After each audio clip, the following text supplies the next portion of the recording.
Good evening, YouTube. Welcome back to this next episode of FPL Family with me, Lee, and this is Sam. I thought this was going to be really nice and festive. I thought it'd be quite fun to wear this. Two things. One is it looks ridiculous. The second thing is I'm sweating. This is making me so hot, this thing. We come in here and I thought, right, we both got our shirts on because we both won this week. Happy days, right? But we both got the black shirts on. Again, I thought, this is like our first post-Christmas live stream. It didn't feel right to not have some sort of Christmassy thing going on. Normally and I should have thought about this, normally we put some sort of festive thing on the screens, don't we? Not even the screen is like festive. Normally there's like some like holly or something, or like a bauble. But not even that. Didn't even do that. You do look ridiculous. I can't wear this. It's a joke. It's so my head's so hot. Sorry, guys. Christmas is done. It's finished. Forget it. I'm not doing it. Yeah, Christmas is over. Oh, I'm not doing it. I don't know. Well, Merry Christmas to anybody that... I hope you had a lovely day. Anybody that was celebrating Christmas. We had a lovely Christmas, didn't we? Eat and drunk too much. It's standard Christmas in the Bonfield household, no? Yeah. It was good. I don't know. Do you want to tell the good people about the present that I bought you? Yeah. Go on. This is so random. Shall I tell the story, or do you want to tell it? No, you tell the story. You tell it the best. Go on. I don't think that's true, but all right. So anyway, so I went to a corporate do about sort of 2 or 3 months ago, didn't I? And it was a Liverpool Legends lunch. It was really good. It had Mark Lawrenson was there, Bruce Grobbelaar, and Jan Mulby, right? And it was in London at this nice restaurant near London Bridge area. And all three of the guys were up talking, telling stories and stuff. You get a bit of lunch and a few beers, and we had a table with a bunch of my workmates. Good fun. I got invited. It was great. It was organised by a company called Under the Posts, right? As a quick plug for Under the Posts. Really good event. But they do events for all sorts of teams, right? And because it's Under the Posts, and if you look at their logo on their website, it's like a rugby post. They do a lot of rugby dinners, right? They do some football dinners as well. And at the Liverpool event that I went to a couple of months ago, they had this silent auction, right? You know what silent auction is? There's a reserve prize, a whole bunch of signed stuff usually, and other things that you bid for, and then if you win it, the money goes to charity, effectively, right? This silent auction, a whole bunch of... It's a Liverpool room, right? There's Trent signed boots, and there's a Gerrard signed shirt, and there's a Liverpool... And I'm like, this is all really nice. But one of the lots in the silent auction was for a Spurs Legends lunch. And I'm like, well, listen, this is a Liverpool room. No one wants that Spurs lunch, do they? Let's be real. And I'm like, wouldn't that... And by the way, I'm about 4, 5, 6 pints deep by now. And it's lunchtime. I'm a few deep by now. Doesn't take me much to get me drunk nowadays. That is plenty, by the way. Plenty. And there was a Spurs Legends lunch. So I bid for this thing. I won it. And now I gave it to you for Christmas. And it's a Spurs Legends lunch with Gary Mabbott. With... there's not many other Spurs legends, to be fair. Gary Mabbott. The keeper, what's the goalkeeper's name? Jennings? Is it Pat Jennings? Yeah, it is. But how very dare you say that? And what's his name? Perryman? Yeah, Steve Perryman. Steve Perryman. It's the most capped. The 3 most capped Spurs players. You're going for a little lunch with them. That's nice, isn't it? Yeah, tell them the rest of the story. Well, when I bid for it, I thought it was just a couple of seats. I thought me and you go for lunch. Yep. With the Spurs Legends. How many is it, actually, Lee? I actually won on the bid. It's a table for 10. So you're now scrabbling around trying to find Spurs. Whoa. Now, hang on. Scrabbling around? You go, listen, I'm like, I'll come if you want me to, just to fill a space. Coming, but also, I've asked 3 people, and all 3 of them have immediately gone, yes. Yeah, right, you're running out of Spurs fans, aren't you? Oh my God, you're so rude today. Any Spurs fans in the chat that want to come to a Legends lunch? Sam's got a 10-seater table. So that's what I got you for Christmas. It's the most random thing I've ever bought. But the best thing about it was he handed me it and went, "This might ruin Christmas." It was make or break Christmas. I mean, what do you mean? Why? It could. I thought you were going to think it was really random that you bought a table for 10 at a corporate Spurs thing. I did think that was really random. Right, but you still liked it. I mean, it'll be still a lot of fun, won't it? It'd be good. Yeah, it'd be good. Gary Mabbott's a little hero of yours and ours, and my brother as well loves Gary Mabbott. Last time I saw Gary Mabbott was in a hot tub, as the guys that listen to our Ohana will know. Totally. Yeah, totally. I don't know if he'll remember that. I'll ask him. Steve Perryman, I think your mum had a crush on him back in the 60s and 70s. When I was growing up, my mum used to tell me that she wished Steve Perryman was my dad. That's what she used to say to me all the time. I wish in another life Steve Perryman would have been your dad. And I was like, wow. Right, okay. Wow. Okay then. And then my dad chirped up with, I played golf with him once. Oh, yeah. There we we go. So that's what I got you for Christmas, but amongst some other things, very, very random, very, very random. But hope you all had a lovely Christmas, guys. Welcome back. It didn't take us long, Sam, to get back into the FPL swing of things, isn't it? We're not even into 2026 yet, but we've got 2 game weeks now between Christmas and the New Year. One we've just had. And where are we now? The next one starts, I think the deadline, correct me if I'm wrong, is Tuesday. That's correct. Tuesday. At what time? 6 o'clock. 6 p.m. UK time is the next deadline because we have games Tuesday night and then Wednesday and Thursday. No, nothing Wednesday because New Year's Eve. So we have a day off and then we start and then the game week continues like 24 hours later. So the deadline's on Tuesday, nothing on Wednesday, and then the remaining games on Thursday. Yeah, I think it's 6 games on Tuesday, 4 games on Thursday, and then we hell. start again on Saturday. I thought it was FA Cup that weekend. No, we start again on Saturday. There's another one on the Saturday. And then the FA Cup is... Oh my God, right, okay. A little bit further into January. Okay, so look, listen, as we knew a couple of weeks ago, right, FPL chaos at this time of year, absolute chaos, but the propensity is there to go up or down in mini leagues because the game weeks are coming thick and fast. So, as you guys know, we usually say no knee-jerking, right? But actually, it's the perfect time of year to knee-jerk. No, you have to knee-jerk. If you think there's a good option that you want to get in, now's a good time. Let's say hello to a few people, Sam. George is in with a super chat. George, you've got to stop super chatting, mate. You're already a member here at the FPL Family YouTube channel. You already follow us and support us on Patreon, so you do not need to keep doing this, but thank you very much. We appreciate you, as always. Hello, Bonfields, he says. Hello, mate. Christmas present for the family. Thank you, mate. We really appreciate that. We really appreciate it. Just a massive thank you. It's a £50 super chat, by the way. George! It's nonsense, isn't it? Nonsense. I'll tell you what, though, that will go into, partly will go into the beer fund for the next couple of days because we've got a little trip down on the south coast, haven't we, in the next couple of days? We're going to go vlogging. We're going to go vlogging with Az and Yelena over the next couple of days. So I actually think the kids are borderline more excited tonight going to bed than they were on Christmas Eve going to bed. They are quite excited about seeing Az and Yels, aren't they? Yeah, quite. Very, I would say. They're very excited about seeing Az and Yels. So we've got a little trip down to the south coast over the next couple of days. So George, we'll buy Az and Yelena a drink on you, mate. We appreciate you. Thank you for making 2025 an incredible year. Yes, mate, it has been huge this year. It's huge. From Fest to Slack Fun and Fortnite. Yeah, listen, we're getting quite regular on Fortnite now. I know. I hear George's voice in my house now. It suddenly just appears through the PS5 controller. I'll be down here doing something else, and I'm suddenly thinking, that's George. Where's he coming from? And then I go upstairs and it's just you three playing Fortnite together, and generally just George being kamikaze and running into trouble. That's generally what I get told. If we've not said it before, I'll say it again. Me and him are crap, right? Max is like, George, stop going into trouble. Max is good. Me and George, we're average. I say we're average. Truly be lost without you both in the Slack family. Oh, thank you, mate. Happy New Year. Love you lots. Thank you, mate. Love you too. It's been we're not going anywhere, George. Mate. Pleasure having you around and all of the Slack community for the last year or so. And I know that you personally get a lot from it, not just FPL advice, right? So, mate, it's great. Doesn't get that. It's great. Oh, Fortnite advice coming in there for that. I tell you. But mate, thank you for being a part of our Patreon community. It's been a pleasure having you and everybody else in 2025. And we'll go again, mate. We go again. We'll reset. We'll go again in 2026. Do it all over again for another year. Wilco is in. Nice to see you, Wilco. Davis family is here. We've got Kelly T is in as usual. Thanks, Kelly, for joining us. Nice to see you. A lot of our patrons are in. All the patrons are in. Chatterbox 5,261 points for Chatterbox this week, Sam. Not bad at all. Green Arrow up to get this 52k. I said to have a word. I was chatting to very nice. To Az and Yels in our group chat before we came on here, and I said, everyone in the mud this week? And Yels went, no, I got 21 points on my bench boost. Played a bench boost, didn't she? Dubravka? 21 Anderson? Points on your bench boost. I mean, of all the weeks for Jamie and for Dubravka to come in, it was when Jack Grealish decided to get drunk over New Year and not turn up for the Everton attack over Christmas. When Moyes was asked about that, he just went, oh yeah, Jack's had a bit of a virus. He's been a bit ill last few days. But then there's pictures of him in a nightclub.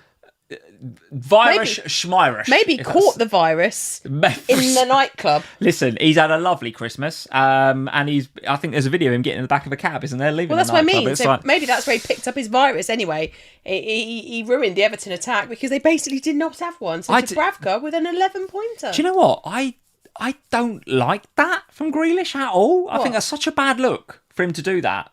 When he didn't mean to get ill. No, he's not ill though, is he? He's just pissed. He's hungover. Well, hang on, you had to go out Munoz before, and you had to retract your comments. So let's assume that actually Jack Grealish did get ill from going out. I think at a time when, and we sat here last week and said this, didn't we, that Everton will be missing a few of their influential, creative midfielders. They could have bloody done with a bit of Jack Grealish's talent at the weekend, and he decided he was going to go out partying instead. What does that say to the rest of the team? The rest of the team who had to trudge up down somewhere to Burnley. My UK Burnley? geography, I don't fucking know. But they had to go away to Burnley like a couple of days after Christmas, and he's not in the squad because he's got too pissed at a nightclub. I think that's such a bad look, by the way. But we don't I think it's know awful. He got too drunk. No, I think it's awful. We do just know that he got a virus from somehow. No, it's a lie, Sam. Stop being so naive. It's a joke. He got pissed and he's not ready to play. It's ridiculous. Scott Schrager's in the OG. Hello, mate. Not very professional, he says. Mate, you've been kind there. You've been kind there. Lee or Grealish? No, Jack Grealish. Oh, right. Joseph Maloney, very nice to see you, mate. John Robert Knight, yes, sir. Rob Mosley, evening all. Hello, Rob. How are you, mate? How are you? Hope you had a nice Christmas. James A3140 is in. He says, go and change to the white and red. Well, I could have actually worn the white and red. I could have, because it was a home game. No, but do they I'll mean go with the black. red and white? Yes, he could mean that. Yeah, he could absolutely. We were away mean that. from home today, so I went away kit because I don't have the third kit that we played in. Yeah, true enough. Monkey Trousers is in, Sam. Ever heard of Monkey Trousers 96? That's a new name for here, isn't it? Well, if you're not been here before, Monkey Trousers, You know what to do, mate. hit that subscribe button. You know what to do. We need more names like Monkey Trousers 1969, mate. If you're not subscribed, mate, get subscribed. Get back here next week because we need a bit more Monkey Trousers in our life. Henry CP got 45 points, mate. It's tough, isn't it? I think it's been a tough game week. Went for Cunha instead of Wirtz. Definitely regretting that. Well, that for sure. But that might come around again next week because now the fixture's better for Cunha. We'll talk about it, I suppose. Yeah, we will talk about it. We'll talk about it. As usual, we will do a whole host of things, including talking about our teams. We'll talk about what we're thinking for transfers for next game week, which, as I say, is literally like 48 hours away at the end of Tuesday. So we've not got long to well done for being here live, because anybody watching the replay, you need to get through this pretty quick and start making decisions because it's that time of season. Before we get into the game, Sam, before we start talking about and analysing the games from an FPL perspective, I do just want to give a shout out again to all of our Patreon supporters. We've had a load of new ones over Christmas, so loads of new people joining us over on Patreon. So thank you very much for joining us. Some of our OGs, some that have been with us for months and years, actually, are here right here in the chat tonight over on YouTube. So we have lots of different tiers. We have a free tier, by the way, so you can go over to patreon.com/FPL family. You don't need to pledge us or donate any money per month at all. Just sign up for a Patreon account and for free start following us, and you'll get access to the Ohana podcast that we do every single Thursday and a preview for the upcoming game week. So if you want to go and check that out, patreon.com/FPL family is where you'll get that. And then if you like that, if you join us at the free tier, and then you think, actually, yeah, these two are all right. These two are okay. We're okay. They're fine. Maybe I'll start following them at one of the higher tiers, and maybe you want to get involved with the Slack community, which we mentioned before with George and Kelly and Joseph and a whole host of other people. Maybe you want to do our Manager of the Month competition, where every month I run a competition offline outside of FPL, and I do a tally up every week, every game week, and we get prizes. People get shirts in the post and all sorts of stuff, right? Or maybe you want to go to the upper tiers and start talking to us directly. Maybe you've got issues with your team. Maybe you've got to play the wild card because, we're all going to get a bunch more chips, aren't we? Over the next few weeks from game week 20 onwards, I think it is, isn't it? So if you've got chips, you want to play wild cards, you want to play anything, actually, yeah, I'd like to talk to Sam, I'd like to talk to Lee about exactly what I'm going to do, then the Zoom tier or the all-in tier is where you can get access to us directly as well. So we'd love you to consider doing that. Patreon.com/FPL family, even if it's just to go over there, get an account, and for free start listening to the Ohana podcast that we do every Thursday. We'd love for you to go over there and check that out. All right, Sam, let's get into some of these fixtures. Where would you like to start? Because there is quite a lot of FPL talking points this week, I think. Do you want to go to Liverpool first? Go on then, darling. Would you like to kick us off? Well, because you must be happy. Well, you won? Yeah. Well, yes, I am. Because I think if you... So Liverpool 2, Wolves 1. Let's do this one first. First of all, we both bought in a Liverpool attacker this week, and it worked out for both of us, right? Hugo Ekitike bought in by me, so he gets the assist, which is good. Mm-hmm. You bought in Wirtz this week, who gets his first goal for Liverpool, official goal, because the one that he got a couple of weeks ago was deemed an own goal, which I think is probably right. And I thought he'd run the show, Wirtz. I thought he absolutely run the show. I think he got the 3 bonus points as well. I'm just going to check that. He did. Yeah, the 3 bonus points. Looks as if he was pretty clear from Gravenberg on 40. And then the next best was Curtis on 26, who got the 1 bonus point. So he and Wirtz and Gravenberg, well up there. And Wirtz easily winning it with 45. So the the two of them, I think, seem to be starting to build a bit of a relationship as well. And listen, I'm not getting overexcited because Wolves, right? You know, we will have more difficult games, and even Leeds will be that will be a difficult game coming up on Tuesday, Wednesday. But again, I don't know. There was a bit of me that was a bit like they had to play an occasion here a little bit. Liverpool, didn't they? It felt like a because of the Jota stuff, because of what was going on before the game. His kids are there, his family are there. Wolves have been up the day before, hadn't they, to do a little tribute to him, I noticed, outside. Yeah, so, you know, at a time when, you know, maybe potentially they're all starting to sort of come to terms with it a little bit and sort of handle that whole situation, and maybe starting some of them maybe to move on a little bit, you know, then it comes back again in this game, doesn't it? And all the kind of feelings come back. So there was definitely a bit of an occasion management having to be done during this game. So from that perspective, to get the win in those circumstances, I was really happy with that. There was Joseph, you're saying in the chat, a lot of emotion around. You're absolutely right. There was a lot of emotion. Obviously, it's a bit of a game of two halves, really. I mean, the first half I thought we played really well. We got a couple of goals in 2 minutes. But even in the first, I think, 5 or 6 minutes, Ekitike hits the post. That would have been a Wirtz assist, Ekitike goal. Hits the post, bit unlucky. If we score that, then maybe it's floodgates, right? But we go in at 2-0 to then come out and concede again another sloppy one from a corner, right? Let's not beat around the bush. Again, poor defending from Liverpool from a set piece. And then it's nervy, isn't it? Like, really, again, unnecessarily nervy. And how many times have I said this about Liverpool this season? We get to a really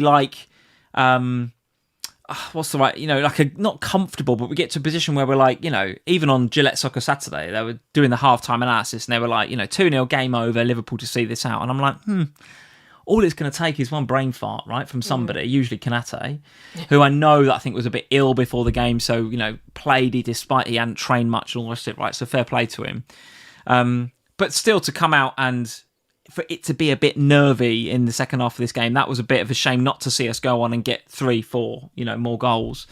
Nevertheless, Ekitike looking okay, or what's your thoughts on him as an asset? Because he's, you know, nearly 9 million now, if not already 9 million, I think, in terms of price, for a number 9 who looks pretty assured of starts because of what's going on with Isak. But, you know, not on penalties, we don't think either. I think it'll probably be Maka, or certainly be Salah when he gets back as well.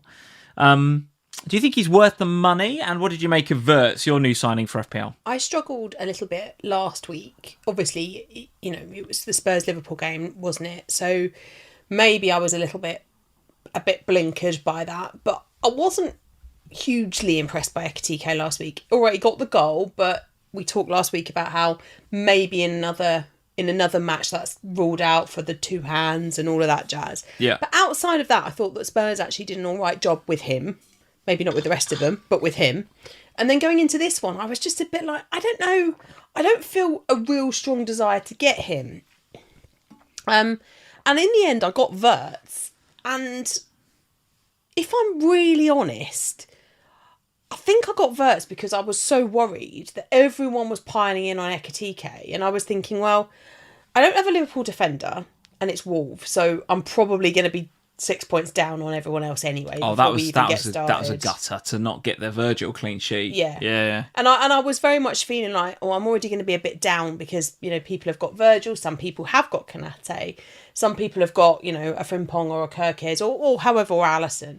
So in my head I was like, well, I'm already down a little bit on that. So and then if Ekitike goes off, I'm going to need some coverage there. And I said to you, didn't I? Had it not been for Dom Szoboszlai's 5th yellow card in the Spurs game, I almost certainly would have gone there. Yeah. Because he was cheaper, it would have freed up money to go elsewhere. In the end, I thought, well, look, Wirtz is, as far as he can be, assured of starts at the minute because you're so light with AFCON and injuries and everything else. And he's starting to just find a little bit of form. Over the last couple of weeks, he has looked better. So I'm happy with him. I'm happy to have him. I'm happy to hold him now for a few weeks. I had kind of in my head thought, well, look, maybe I'll get him for this week against Wolves. And then if Cunha impresses me, maybe I'll swap him out for Cunha for 19 and target Wolves again. Oh, do like a bit of a hokey cokey with them. Yeah, and then maybe I'll swap him out for Rodgers and target again. Like in my head, I was just kind rotate of like that position. Yeah, okay. Yeah, so in my head, I was kind of like thinking, well, maybe that's how I'm going to play this out. Actually, I didn't see this game, mostly because it wasn't live on TV here, but I watched it back on Match of the Day, and I was impressed by Wirtz. So I was like, well, good. I'll hold him now. So he doesn't feel like a priority sell, particularly ahead of a home game against a Leeds side who are now not having just scored. He's got the monkey off his back and stuff, isn't he? I think you've got to hold him now. But also Leeds, they seem to pick up a Rodon injury, so they're going to be a bit maybe a bit weakened defensively. So, yeah, happy with him. Ekitike is an interesting one, isn't it? Because his ownership is huge. He was the most transferred in by quite a substantial distance last week, despite the fact that it was Bruno Fernandes that had got injured, and therefore the midfield that people had the issue. It was still Ekitike that was the most transferred in. So that in itself tells you how big a movement it was towards the Liverpool number 9. Oh, it was very popular transfer in, no doubt about it. Oh, for sure, the most. But I'm not sitting here tonight thinking, well, I absolutely must go and get him before Leeds. Yeah. I feel quite content with the Wirtz pick because, to be honest, it feels like if Wirtz gets something, Ekitike might be part of it. And if Ekitike gets something, Wirtz will probably be part of it. Like you said early on. Yeah, the link-up play was good between the two of them. So I kind of feel like, well, Wirtz might be enough. And also, it's harder to get to Ekitike because of the cost implications involved. Yeah, I agree with you. Ekitike looks... He still looked our most dangerous player. I know Wirtz, was definitely in and around it, but the Ekitike assist was great for Wirtz. Really, the way he knocked it past the player and then the through ball was unbelievable. But you're right, at 9 million... He was about as dangerous as he should be for 9 million, right? If he was, 7 million, you'd be going, cool, he's good value. And if he was 10 and a half, you'd be saying, well, we're not seeing enough. Yeah. But at 9, that feels about right for what we're seeing. So, yeah, I would like to... he's probably got to score, though, against Leeds. Otherwise, people will start getting a bit itchy, I think. Yeah, because because these two fixtures were the ones. I know your fixtures continue to be nice after Leeds. Yeah, but it's these two in particular that people were like, well, Wolves and Leeds. Well, it's Emirates, isn't it? Soon after that, I think is it Emirates after that? I don't think it's straight after, is it? I think you've got a couple more in between, and then you get to Arsenal, haven't you? Oh, it's Fulham away, and then it's Arsenal away, So and before it's Burnley at home again. So that Arsenal away game in 21, that's obviously tricky. And I think with Ekitike, if he doesn't score against Leeds, I can see, particularly if some of the others start coming to the party. Now, we didn't see Bowen really this weekend. We'll talk about him in a second, but we did see Ollie Watkins, and we'll talk about him in just a second. I can see, particularly with Villa's fixtures looking good from 20. Now, I've got Rodgers already in place. I'll talk about him in a second. But I can see if Watkins does all right against Arsenal, which is a big ask. But if maybe Villa win again and get their 12th win on the spin, which is entirely possible, I think, because they're flying at the minute, and Ekitike blanks against Leeds, you can already start to see an Ekitike to Watkins bit of a move, can't you? You can already feel that coming. Well, people will be looking for a way to get to these players in game week 20. Yeah. And what about the Liverpool defence then? Because I've still got Virgil. You sold Virgil van Dijk, haven't you? Yeah, I just had enough of you. Yeah, and I was gutted not to see the clean sheet come in here. I don't know what to do with him ahead of next week, I'll be honest. Like, Leeds at home that doesn't feel like a priority sell, does it? But who's to say Leeds don't score against us, right? I mean, it'd be stack on corners, wouldn't it? And they'll have plenty of strength from set pieces. DCL's on fire. You can... Look, and Dominic Calvert-Lewin with his Everton connection, like a bit like Richarlison wiping up your clean sheet. I could see Dominic Calvert-Lewin doing the same. Well, I don't even necessarily see it because of that. I just see it because Calvert-Lewin's just bang on form in a minute, isn't he? I can see Leeds scoring against us next week. Whenever it is. When do we play? Tuesday or Thursday? Thursday, you are. Thursday. I can absolutely see that happening. Leeds scoring against us. And if I see that happening, then we're going into Fulham away, Arsenal away. I need to sell Van Dijk, don't I, really? It's interesting because I sold him a few weeks ago. Honestly, it was a bit of a rage, I think, if I'm really honest. Yeah. But it wasn't...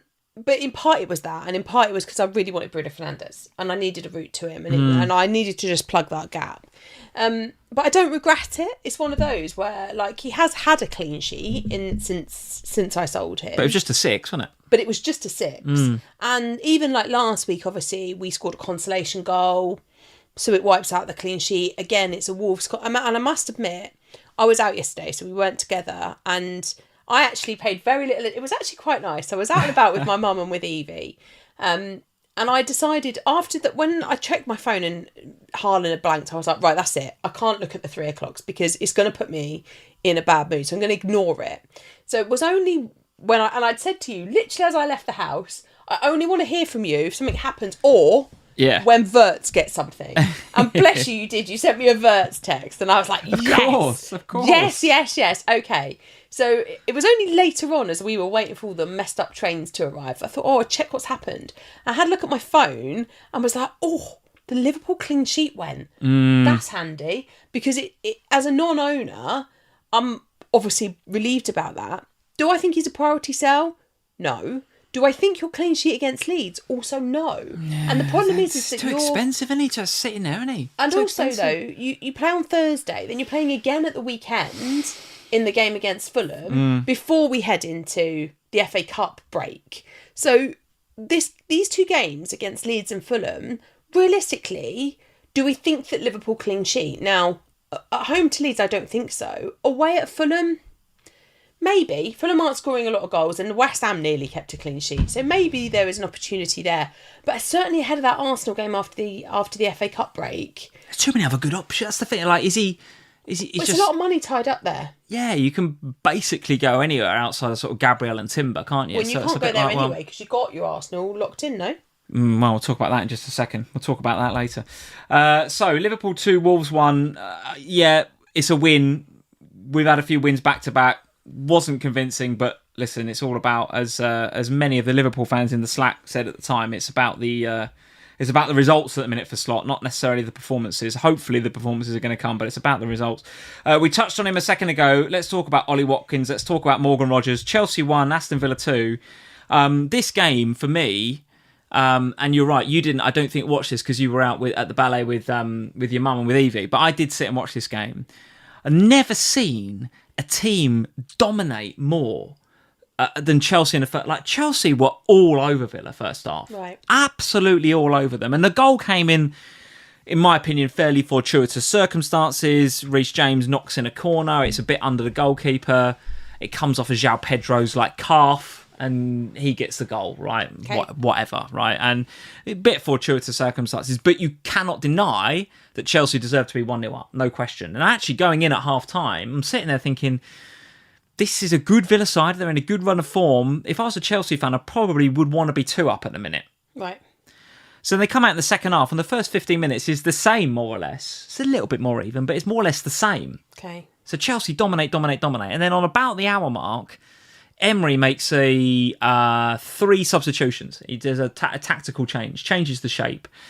And I know that Ollie Watkins is one of those changes, and of course he's going to get the headlines, of course, and we will talk about him because he's much more FPL relevant than the player that I'm about to discuss. But the player that came on as part of those 3 was Onana. Oh, what a difference he made. What a difference. That he just got in amongst it in midfield, and it allowed Rodgers to stop doing the DEF-CON-y dirty work and go and do the ball progressing, assisting Ollie Watkins. And I know it wasn't an FPL assist, but please, FPL Towers, can we change this nonsense? It was a Rodgers assist. Because he plays the through ball to Ollie Watkins. That's not an FPL assist because it hits the keeper, comes back and goes in. I understand that, but Rodgers made that goal happen, right? So even though... So there's 2 points to make there. One is Emery is like a tactical magician. Like, this guy just knows how to change football matches. That's now 12 wins on the spin. I mean, what the hell's going on at Villa? Unbelievable. When you think about the early part of the season as well, it's unreal. It's incredible what they're doing. It's incredible what he's doing. So good. So the second thing to say, so that's the less FPL relevant bit. The more FPL relevant bit is I bought Rodgers in this week, and I know, ahead of Chelsea and Arsenal, I've got low expectations. Well, let me tell you, Rodgers should absolutely got points in this game, right? He gets booked because Reece James is fouling him on a corner, right? And the ref, who was crap, no shock there, decides he wants to book both of them. Shouldn't have been booking for Rodgers, in my opinion. I'm biased because I own him, probably. But then also with the assist for the Watkins goal, he's really unlucky because Watkins' first shot hits a goalkeeper, comes back, and last week, wasn't it? Fucking nonsense, isn't it? But anyway, Rodgers, for me, certainly after Emery makes the change and puts Onana in there, looked every bit an FPL asset that we'd want. Right.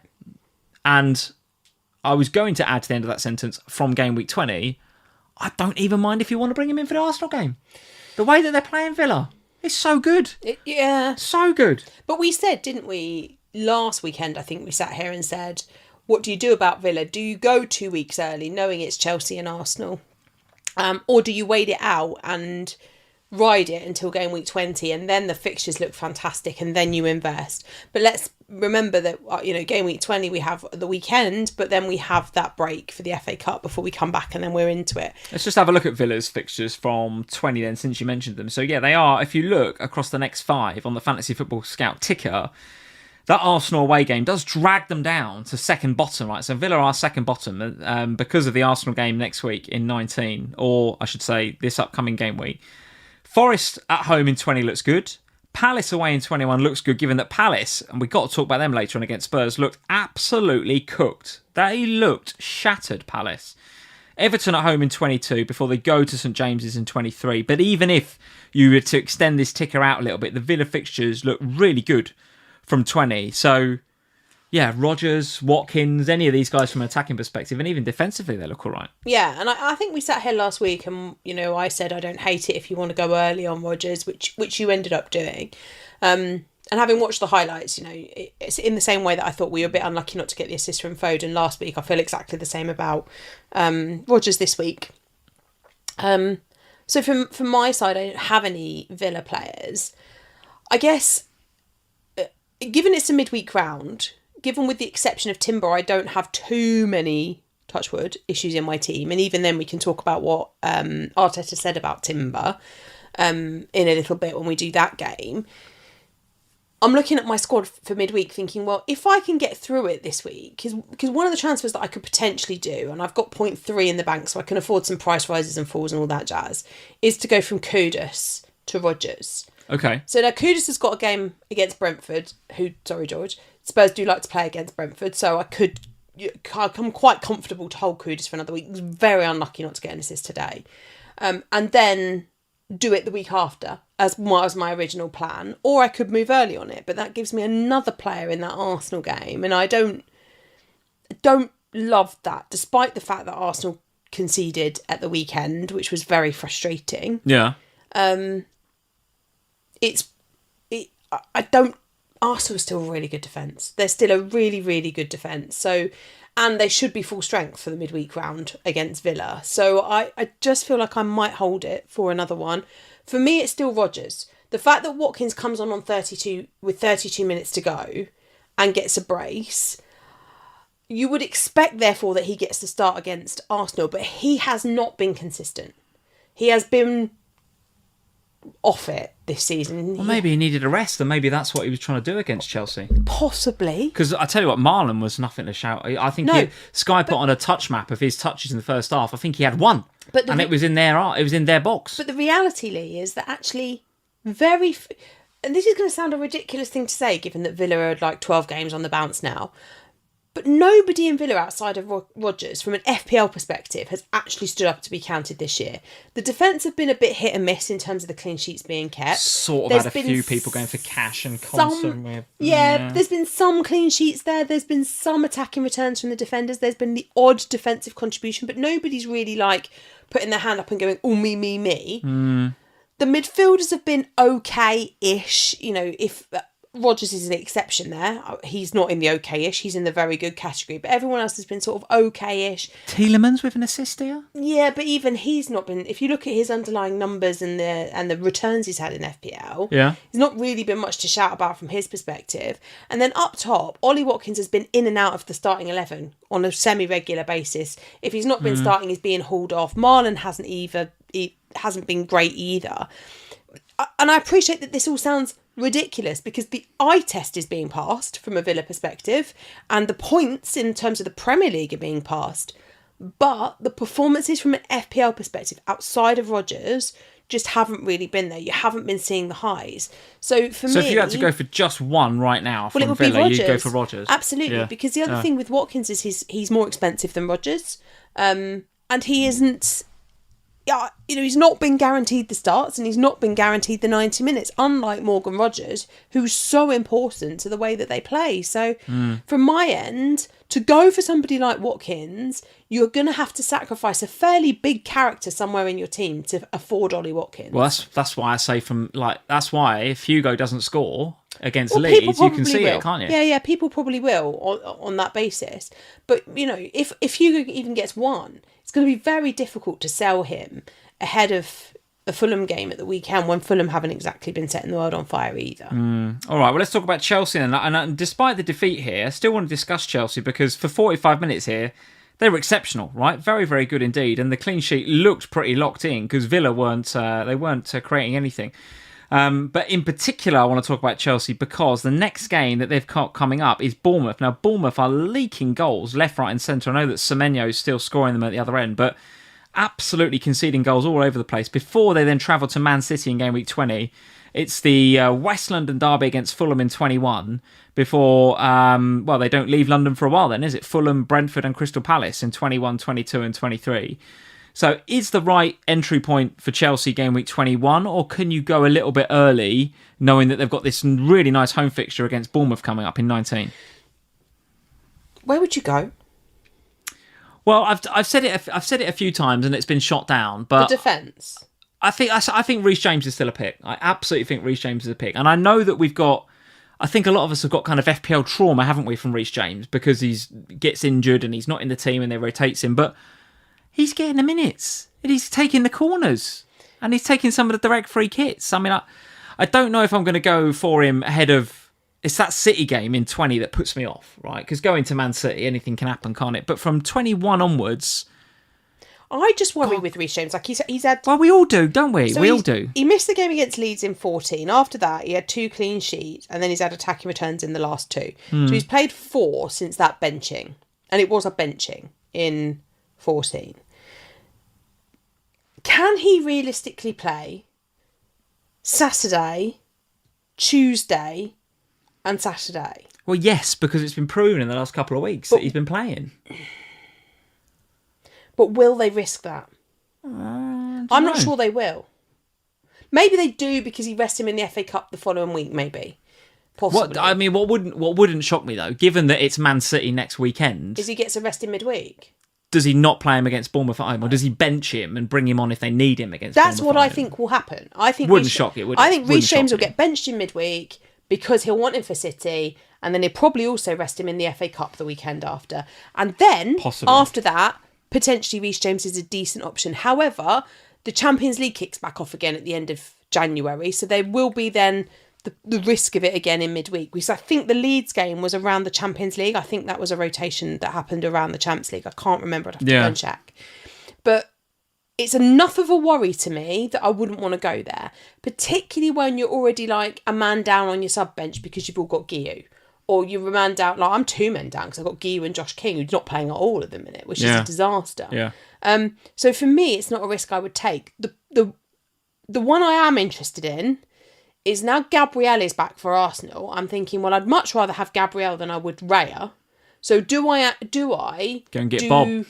Yeah. Do I go from Raya down to Sanchez to enable the Gabriel pick again, because I'm trebled on Arsenal and I would rather have Gabriel with the upside that he has, be it just even in DEFCON. Because the problem with Raya is, and I said this before we even got him, it's 2 or it's 6 because he doesn't really make saves.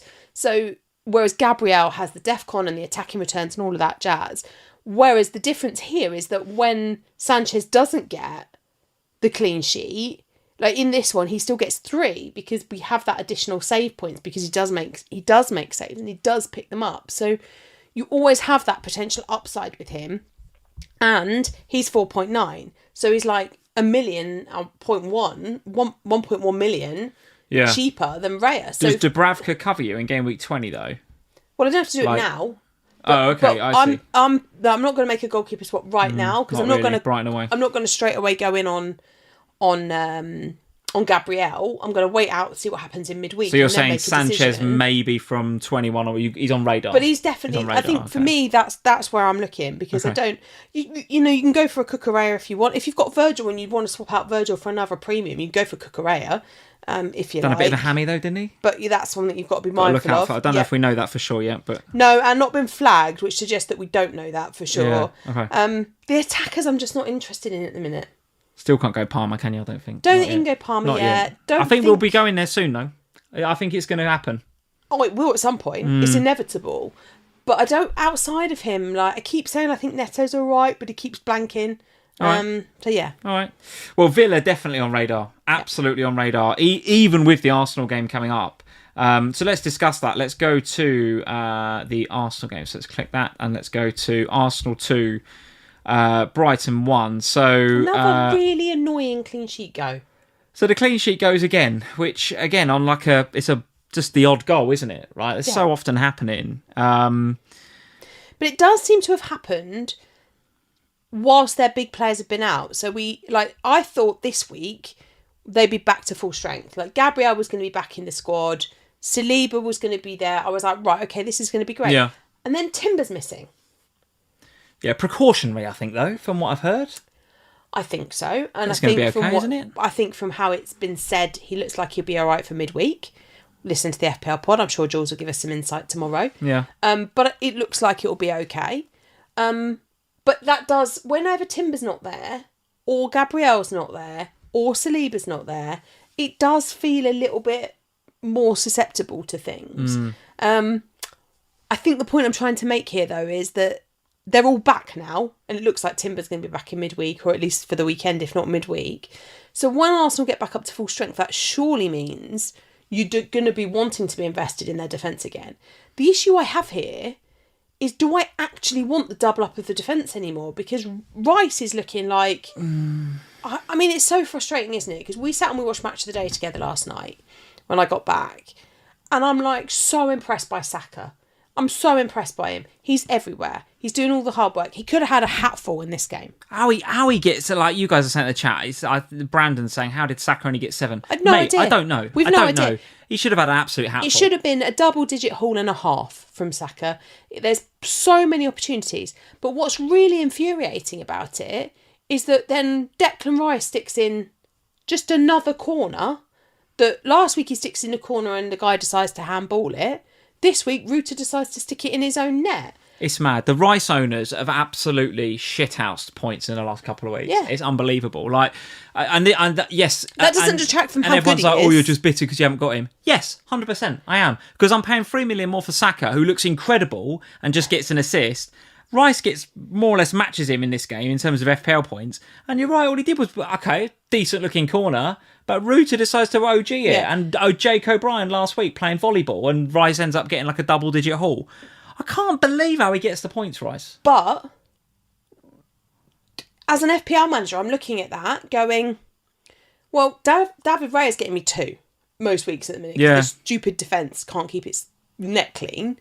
So why would you not get Rice, who's cheap? And, I could get Rice in... He's not that cheap anymore. Is he 7-1, 7-2? Yeah, but it's relatively easy for me to go from Kudus to Rice and downgrade my goalkeeper. And I've got do you know what I mean? Yeah. I'm looking at that thinking, well... It's a bit like don't hate the player, hate the game, isn't it? It's a bit like, Lee, stop whinging about the fact he's getting points and just get him because he's getting points. I think this is the point, isn't it? Is that I'm watching Saka thinking, you look fantastic.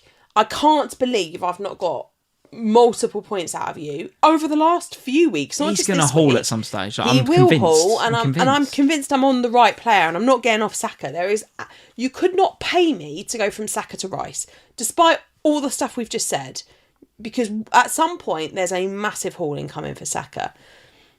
But I am starting to wonder whether a move away from the double defence, probably by going Sanchez in goal in a couple of weeks' time, and going to Rice instead and having the double attack might just be the way to play it, despite the fact that I think the Arsenal attack are about to improve with Gabriel and that back. Well, the Arsenal fixture is obviously that Villa game coming up on Tuesday, which I for one, can't wait for. I think that is going to be such a cracker of a game. I hope it's not crap. I just think it could be a cracker of a game. It should be. And they're away at Bournemouth, who we've just mentioned are leaking God. goals left, right and centre. So I fancy Arsenal attack there.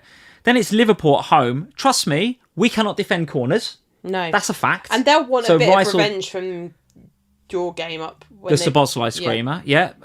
But either way, Rice will piss a few points on corners from that game because we just cannot defend corners. Then they're Forest away, then they're Manchester United at home. So, listen, I'm not... That Arsenal-Villa game is a cracker of a game. I cannot wait for it. But I find it quite difficult to call from an FPL perspective. So, I don't think I'm going to mess with my Arsenal or Villa assets ahead of that game. But going into 20, Bournemouth, Liverpool, Forest... Yeah, maybe double attack is the way to go. And it looks like Raya probably is the sacrificial lamb because he's just getting the 2s and the 6s, which is not what we want. Yeah, because at least if you've got a Timber or a Gabriel or whoever else it is you've got in defence, they have the upside of defcons or attacking returns or, they're all the clean sheet or all of the above. So, whereas Raya, it is literally like you get 6, you get 2. Yeah. And at 6 million... that's not acceptable anymore because I can have a load of midfielders who are around that price who are getting more than 6 or 2. Yeah, there's not much this season that we would have said, like when we were making predictions in game week 1, there's not much this season has gone the way that we thought, put it that way. It's been a hard rollercoaster season so far. I'm only halfway through. But the one thing I think we did say was that goalkeepers are just going to be even lower down our priority list. And I think that is the case, isn't it?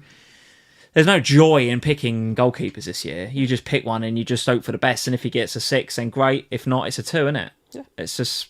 So why not save a bit of money and get Sanchez, who's at the moment just as likely to get a clean sheet as Arsenal is. But that third Arsenal slot is going to be important, and maybe Raya's not the one. Yeah, I agree. Yep. I agree.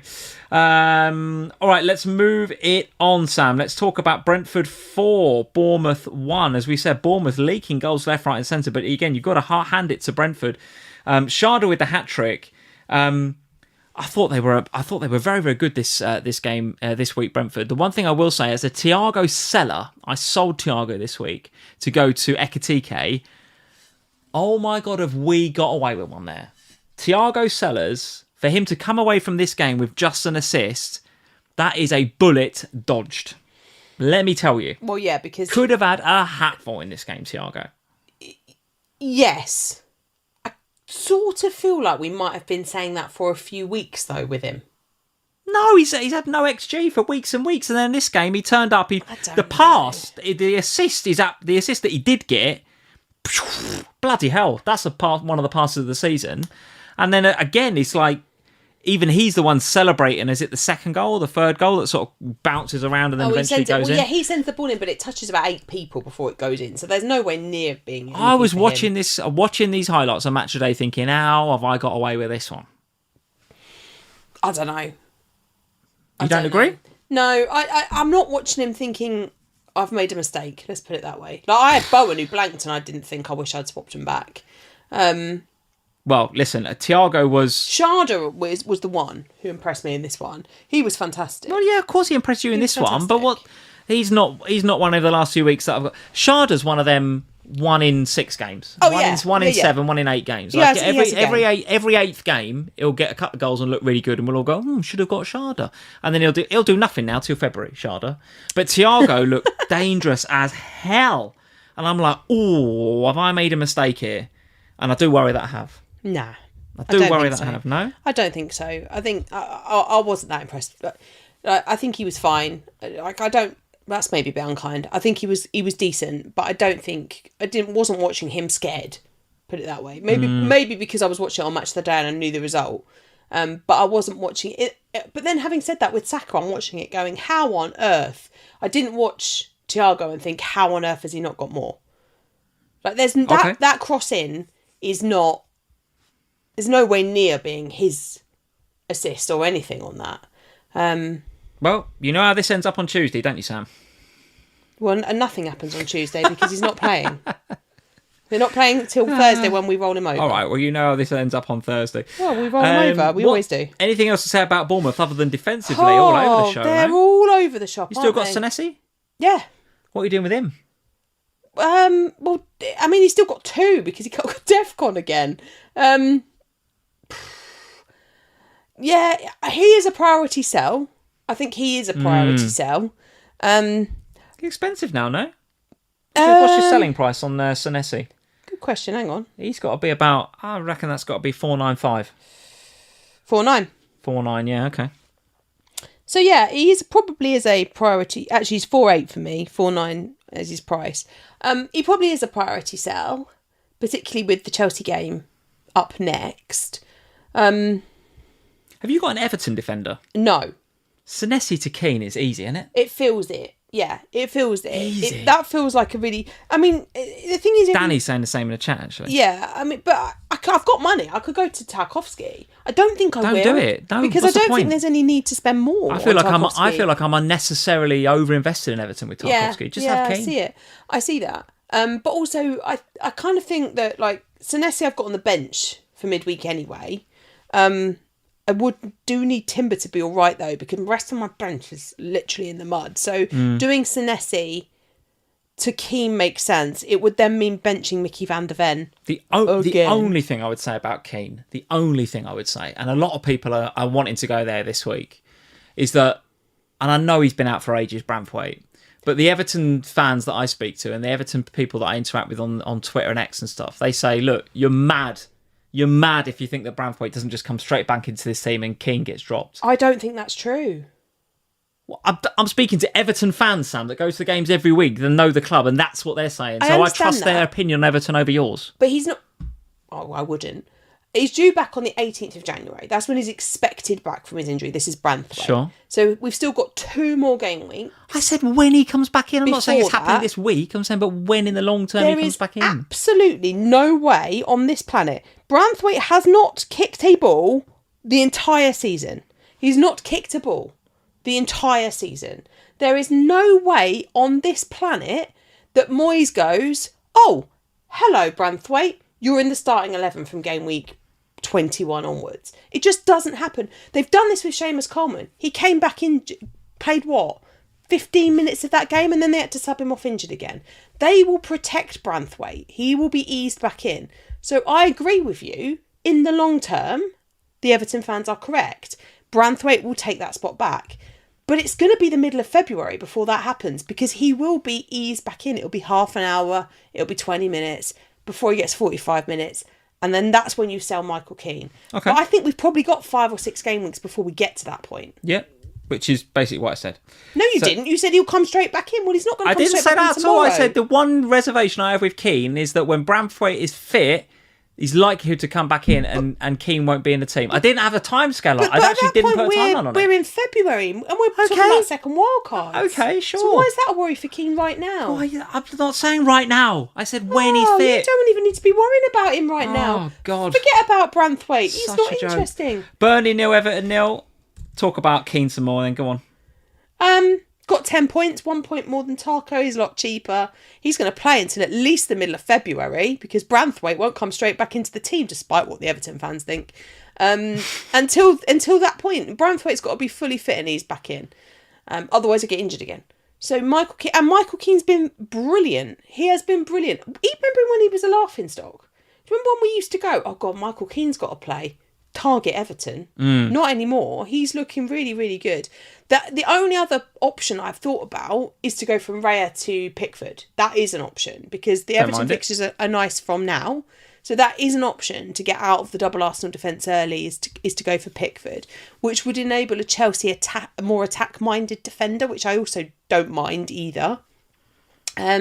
Pickford doesn't save you that much more though on Raya. It's a downgrade, but it's not a huge downgrade, because he started the season expensive. I think this game, though, more or less played out as we thought it would, right? Everton struggling for creativity because Grealish is pissed and the rest of them are injured. Burnley, who, in your words, always score the odd goal, didn't score the odd goal. If you played Dubravka this week, well done. I think he got 11. He did, yeah. 11 points from Dubravka. Bloody hell, well done. If you'd been told prior to the kick-off or the deadline that Grealish wasn't going to play, I'd have been tempted to play Dubravka, because they've got no attackers at that point. It's just an Everton team with nothing. Yeah, but we've all got Raya, Verbruggen or Sanchez. Like, you're not going to not play those boys over Dubravka. Although some people will have. For sure some people will have. And certainly I think Sanchez, knowing that it was Villa, who were in good form, yeah, maybe. I think some people would have. It's just, it's one of those frustrating ones, isn't it? But, yeah, I mean, Burnley, they get a point. That's 2 points in a row now they've picked up, I think, isn't Happy it? days. So they'll be quite happy with that. Happy days. Yeah. There we go. All right, that's Burnley, nil, Everton. That's all we want to say about that, really. Let's move to today. Let's go to your game then. Palace 0, Spurs 1. Go on, I'll let you discuss this one. What did you think? I mean, it weren't a great watch, was it? It was... No. It was... No. It was dull. Palace were tired. They are tired. They were without Richards, which I thought was good for us. Yeah. But I thought Lerma did all right, but not great. He was fine. They are... You were talking about you guys from set pieces. They are awful from set pieces. Like, the fact that we are able to score from set piece in the way that it did today. You're the second best teamer from set pieces. Yeah, but in the way that goes in today from that set piece, they should be dealing with that. Like, that's not a good set piece delivery bang bullet header, you know? That should be getting dealt with in that box. I think Danzo does a really good job to win it in the back post, but sure. Yeah, but I do think that should be dealt with. I think defensively they should be doing better from that. They were lucky. Richarlison needs to stay on side. I was annoyed with him for the second one because it's a Kudus assist. It's like, just on side, man. In the end, I think we deserved the game. I thought we deserved the win. Oh, yeah. Which is nice. They didn't ruin Christmas, as I told you afterwards when we finished the game, because that was my concern. From a Spurs perspective, like, Mickey van der Ven picks up 11 points today. I was happy with that. You'll see why later when we get to my team. But we won't keep many clean sheets because we're just not that way inclined. Palace had no real attack. They had no real threat today. Mateta looks exhausted. They miss that side of the pitch is really... They're struggling. They're struggling in attack. It's the intensity, isn't it? Like, there's no... It's too much, Like, they're 1-0 down with like 10, 15, 20 minutes to go. And I'm like, right... Okay, there's still time for you to get something out of this game, right? I didn't think Spurs were great. Like, I agree you deserve to win the game. Great. But I wouldn't say you were amazing today. But like 15, 20 minutes to go and you've got more of the ball. They've given you time on the ball. And we'd have crumbled. If it had been a team that came out and went for us, we'd have crumbled today. We watched it with my brother, didn't we? He was round here watching it, Spurs fan also. And every time Palace lumped a ball into the box, you and him went, oh, God, get it away like that. And I'm sitting there going... Yeah, why are you nervous, Spurs Because fans? that's what we used to. I know that's what you're used to, but I'm like, Palace could play for another hour here and not score. They were so poor. Like, the intensity wasn't there. And I think it is a bit of a lazy narrative to just say Mateta's knackered. He is. We've been saying it for weeks. So why he's not resting him, I've got no idea. Well, because he doesn't trust Nketiah, clearly. But it's the others in the midfield. It's the Hugheses. It's the... who's the other lad in midfield who's really good? The engine room guy.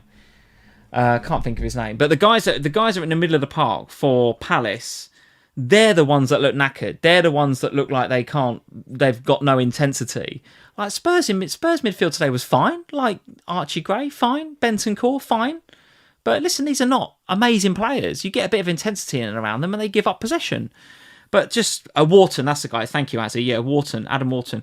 These guys look like they massively need a rest. It's unbelievable. So knowing, like, last 10, 15 minutes, not pushing for a winner. If anything, it looked like Spurs could get a second, and nearly did, were it not for our VAR.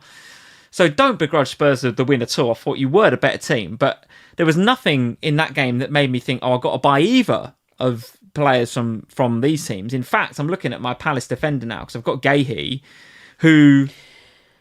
Oh, look, he's got what? I think 2s and 1s over the last 3 weeks. And the 2 weeks before that, I don't think were clean sheets either, but he was getting attacking returns. He got one late, didn't he? Do you remember?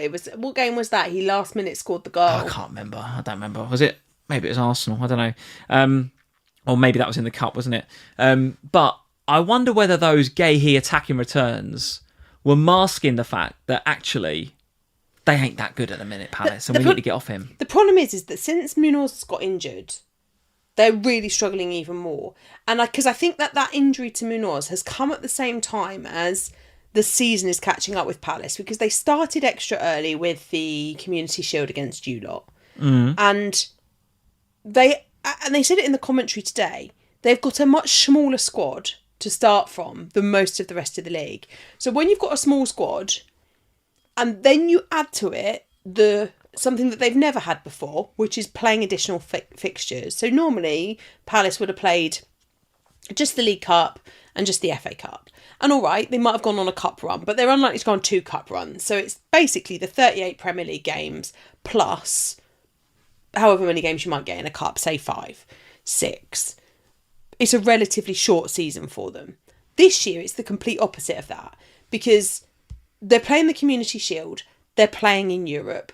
They went relatively far in the Carabao Cup already, and all right, they went out this week to Arsenal, but they have played midweek and weekends. I understand all this. What are you getting at? They're tired. We understand that. Well, but I think the tiredness was okay-ish until Munoz gets injured. So now you've got Munoz injured at the back, which has weakened the defence. You've lost Ishmael. Well, Klein just is not. Because he's not there. Not the one, he's not the one. And that's making them more vulnerable. They've also lost Ismail Assar. And you talked about the engine room in that team. They're knackered. So you've got no one protecting your back line. So are you going to sell Gahey or not is the question. Well, the fixtures are actually worse for him than they are for Senesi. So if you're looking for clean sheets, then probably the right answer is you keep Senesi and you sell Gahey. Well, look, Fulham at home next in 19, so it doesn't feel like a priority sell to me. Like you say, Fulham are not exactly banging them in, but you would not be shocked if Palace lost a clean sheet there. But then after that, look, Newcastle away, Villa, Sunderland away, Chelsea. With an FA Cup game in between. That's not, from 20 to 23, that is not a run where I'm going to want a Palace defender. No. And also, by the time you then get to the Forest, Brighton, Burnley, Wolves run, that's game week 24 to 27. We're starting to get into... You can get back on them then if you want. Yeah, but also we're starting to get into second wildcard territory by that point because there'll be ideas about doubles and blanks and all of that kind of jazz by that stage. So, yeah, Mark Gahey is feeling like a more difficult hold than Senesi right now because he's expensive. He's more expensive. And Palace are frustrating because they don't look like they have a plan B right now because they don't have any energy to kick on from it if they go behind. Yeah, I agree. All right, let's move it on from this. Let me go back to my... No Spurs chat, okay. Well, you do Spurs chat if you want, go on. It's fine, I don't talk about Spurs. We won a game though, it's quite nice. You're not picking anyone in FPL, are you? I have got 2. Well, you've been talking all night about how you're going to sell Kudus. And Van der Ven, you keep benching him and he keeps jamming off your bench. I'm not going to sell Kudus for midweek. He could easily have had an assist today if Richarlison kept his leg on side. Because he assists that second goal, well, the third goal that gets ruled out. He was good from set pieces as well as he always is. But let's see what happens in midweek against Brentford because they'll roll over like they always do. Yeah, all right, very good. That was for you, George. All right. Let's go back into here then and let's go to... We got wrapped through the rest of these games, Sam. Where else do you want to go? Do you want to talk about DCL being like the best player in the league at the minute? 6 straight games in which he scored now. The only other player to do that this season, Sam? I do know the answer because you told me earlier it's Erling Haaland. Erling Haaland from, I think it was about game week 3 to 8, scored 6 in a row. It's mad, isn't it, really? But now DCL is there as well. So why the hell is he not in our FPL teams? Probably. Good question. It's probably because we've all spent all of this time going, oh, look, Jared Bowen's got great fixtures. Oh, look, Ekitike's got great fixtures. And we fixture chased. And the reality is that with a club like Leeds, I'm sorry if there's any Leeds fans listening, and I don't mean this in a negative way, but you're not realistically going to fixture chase with Leeds, are you? Because all their fixtures are going to look quite difficult because you're not expecting that much out of a newly promoted side. The Leeds fixtures are they are difficult, right? You look at the next 5, it's Liverpool away. Say what you want about us. I mean, can he score in that game? Yes, of course he can. But then it's United, Newcastle, Fulham and Everton. I mean, that's not easy, is it? They are bottom of the ticker over the next 5, according to Fantasy Football Scout. So it's very difficult to pick any Leeds player, DCL or otherwise, when they're bottom for the fixture ticker. But he's just scoring every game, isn't he? He's just popping up all the time. But I also think that if your team is set up in such a way that he could be your third, then he's a really decent option as a third. Well, that's the problem is that he's 5.8 million. So having him as your third is actually quite difficult because Guiu is significantly cheaper. Well, I looked at that earlier and I just thought, I could just do that quick upgrade. But no, Guiu is like 4.2. Yeah. And like DCL's 1.6 5.8. million. And it's like, actually, 1.6. Like, that's not an insignificant move. So you're talking about having DCL as your second striker, which at a time when Ekitike's got good fixtures and Bowen's got good fixtures and Watkins is suddenly apparently a part of a conversation again. I think he would still be your third striker, wouldn't he? I think. But then you've got to take money from somewhere else. Now, maybe you do it by downgrading Virgil. But this is the thing. He's at 5'8", he's better than Virgil, who's the same price, no? Oh, 100%. You think so? Yeah, wouldn't you? 100%. I mean, that's the thing in my head I'm looking at. Plus, I'm looking at players like Gahey. Do I take a bit of money out of him, given what we've just said? Don't know. Maybe that gives me, with a bit of money elsewhere, potentially the money to get to DCL. I don't know. I just think it's the fixtures there are not fixtures where you would necessarily go out and pick him. But he's just, I wouldn't have necessarily picked him for this. Sunderland away. Sunderland away is a very tricky game. Sunderland not lost a game at home all season. Yeah, here we are. He's popped up again. Honestly, I know we said this when we were doing the Liverpool chat. It would not shock me to see him score against your lot in midweek. It really wouldn't. Not at all. All right, let's move it on. What else? What have we not done, Sam? Have we done Forest 1, Man City 2? Oh my god! It's just going to be my weekly loving for Ryan Cherki. Like, City fans, what do you make of this guy? I think, like, right, I'm going to say something like, this is another one of my stupid shouts now, and you're going to go, what? Shut up. What are you talking about? Technically... Oh, God. The way that he moves, and technically the way that he can use both feet, I think it's and you're going to tell me to shut up, I think it's the closest we've seen to Lionel Messi. Oh, Not joking. Sam. Why do you have to be like this? Right. Stop being so extreme. It's not as good as Lionel Messi. He's just playing... I've not said that. Stop hearing what you want to hear tonight, right? I've not said he's as good as Messi. I've said technically, and the way that he moves, and the way that he uses both feet, and how comfortable he is on the ball both feet, he's the closest we've seen to Messi in a long time, Ryan Cherki. And he's young. He's really young. He's got time and space to develop. I think he is an unbelievably good player. Ridiculous. Andrew Yee says, I've been out drinking with Grealish. People are saying... Honestly, I don't know what goes on in your head. What goes through your mind that makes you say these things? He had a good game. Yes, he did. He's been brilliant for weeks, Was Cherki. he Lionel Messi in disguise? Absolutely not. Does he play in a really good Man City team with really good players around him? Yes, absolutely.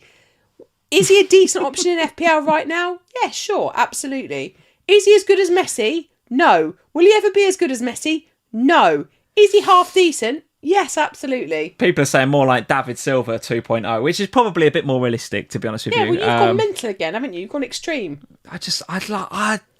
I love watching good footballers, right? I love watching good footballers, and this kid is a good footballer. Oh my God, what a player!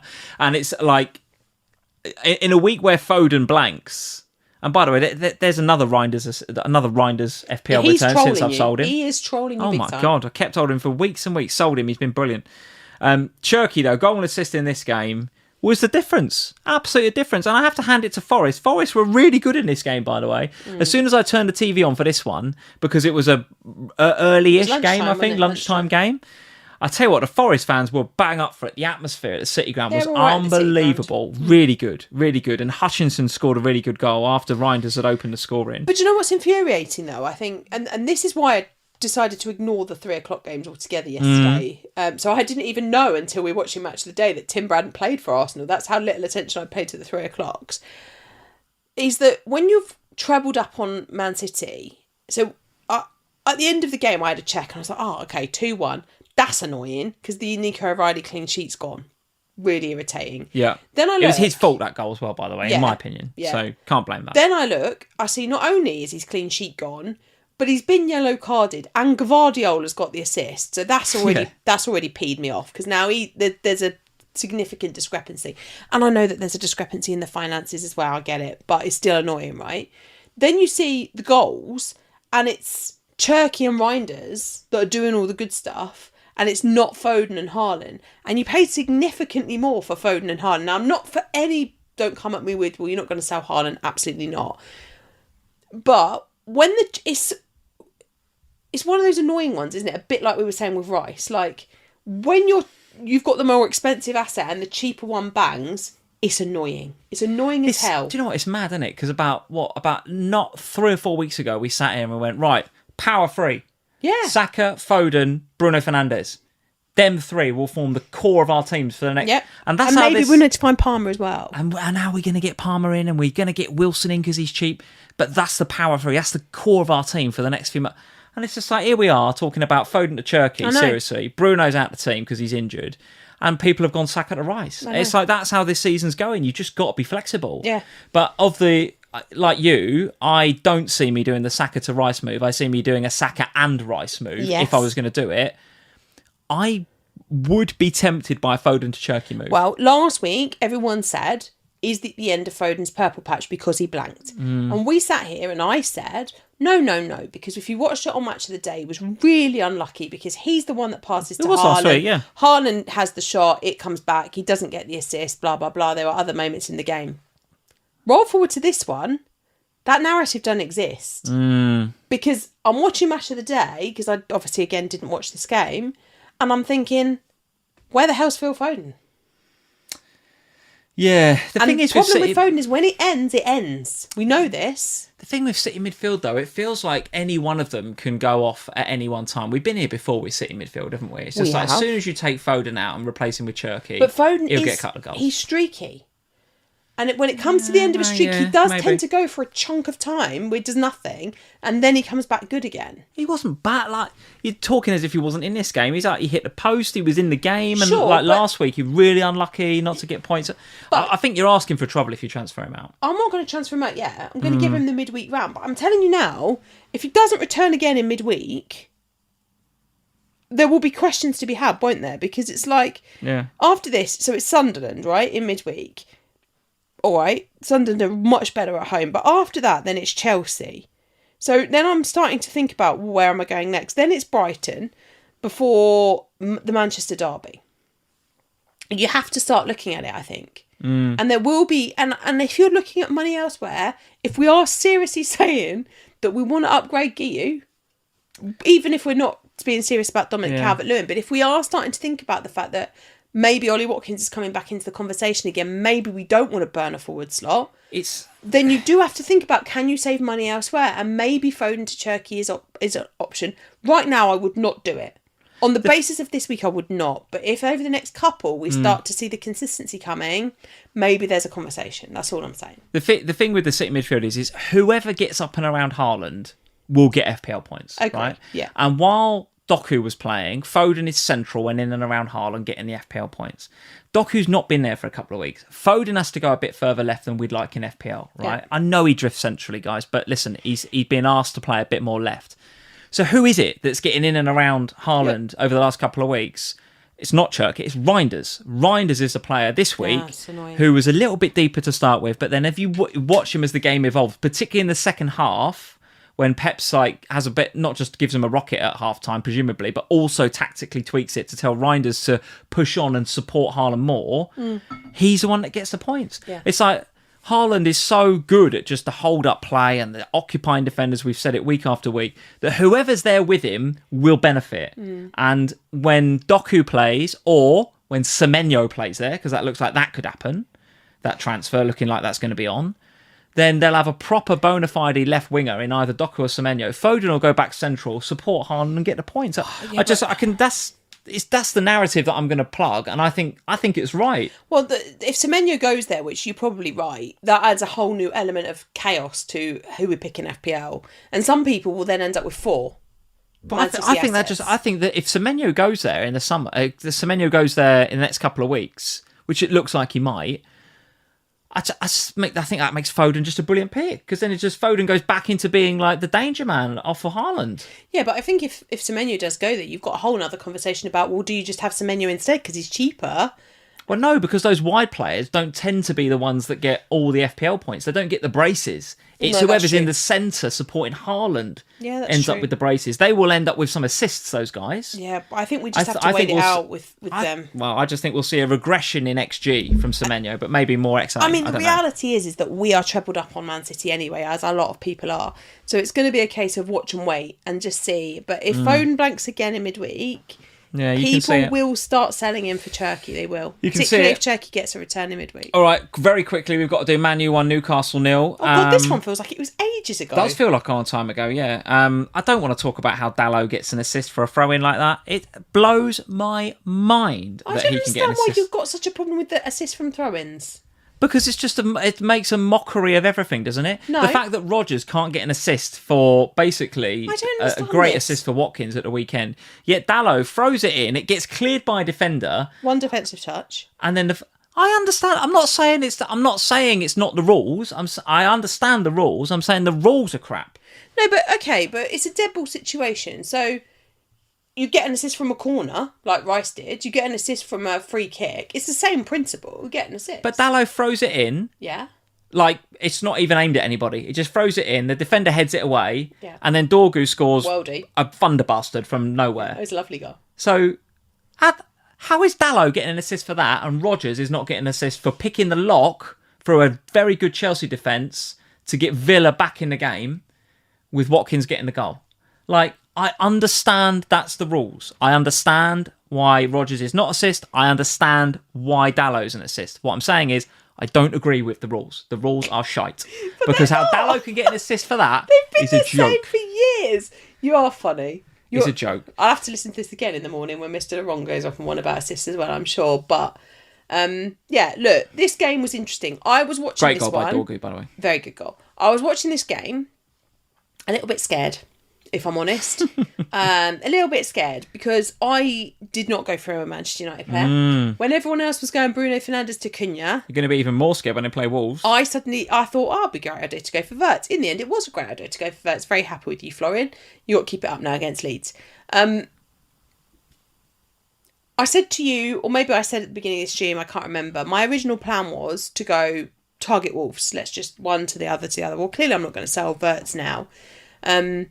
And I don't have maybe I do have enough money to go from Kudus to Cunha. I'd have to have a look. But I was also using this game as an opportunity to scout Manchester United. Yeah, what did you make of them then? What did you make of Cunha first? As good as that? Yeah.